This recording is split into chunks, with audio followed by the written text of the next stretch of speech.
2005 সালেই আমাদের সবার প্রিয় হুজুর আতিকুল্লাহ খান রহমতুল্লাহ আলাইহি ইন্তেকাল করেন। মসজিদের পাশেই এই স্থানে হযরত আতিকুল্লাহ খান রহমতুল্লাহ আলাইহিকে দাফন করা হয়। শুকরান ইয়া হাবিবি। আসসালামু আলাইকুম। আজ 7 নভেম্বর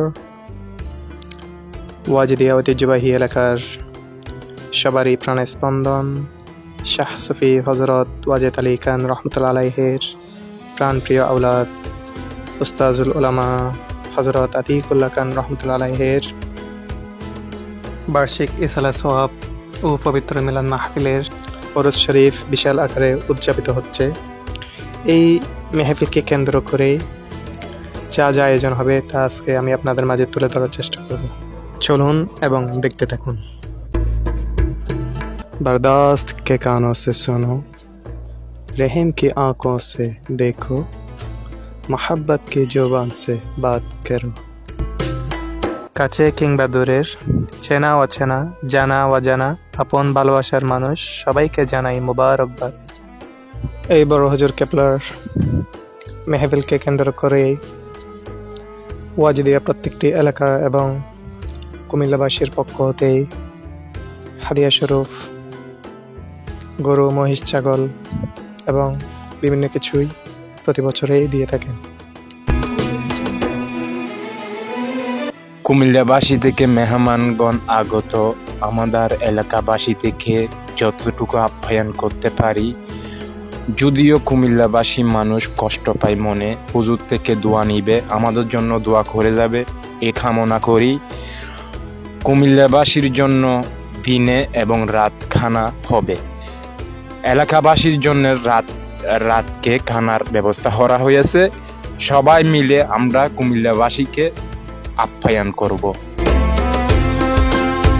ঐতিহ্যবাহী দ্বীনি শিক্ষা প্রতিষ্ঠান ওয়াজিদিয়া আলিয়া কামিল মাদ্রাসার মাঠ প্রাঙ্গণে প্রতি বছরের মতো এবছরও চলতেছে কোরআন তেলাওয়াত, জিকির, পবিত্র মিলাদ মাহফিল এবং আল্লাহ ও তার রাসূল সাল্লাল্লাহু তাআলা আলাইহি ওয়াসাল্লাম এবং আউলিয়া কেরামগণের শান। এটি হচ্ছে আমাদের এলাকার ঐতিহ্যবাহী পুরাতন ওয়াজিদিয়া মাঝিবি শাহ জামা মসজিদ। এই মসজিদের পশ্চিম পাশ দিয়ে আতিকুল্লাহ খান রহমতুল্লাহ আলাইহির মাজার শরীফে যেতে হয়।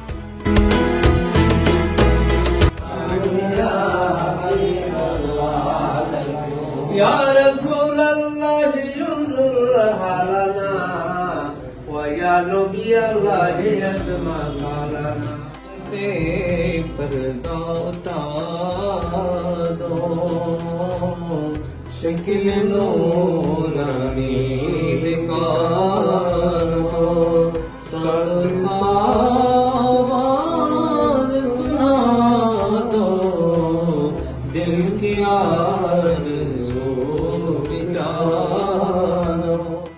এই মাজার শরীফে হুজুরের মুরিদ ভক্তগণ এসে প্রতিদিন জিয়ারত করে থাকে।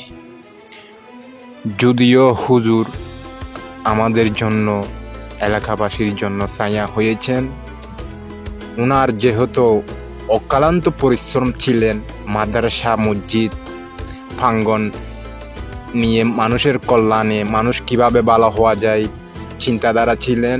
হুজুর মানুষকে সব সময় বুঝাইতেন এবং মিলাইতেন। হুজুর কারো সাথে কোনোদিন রাগ করে কথা বলেন নাই।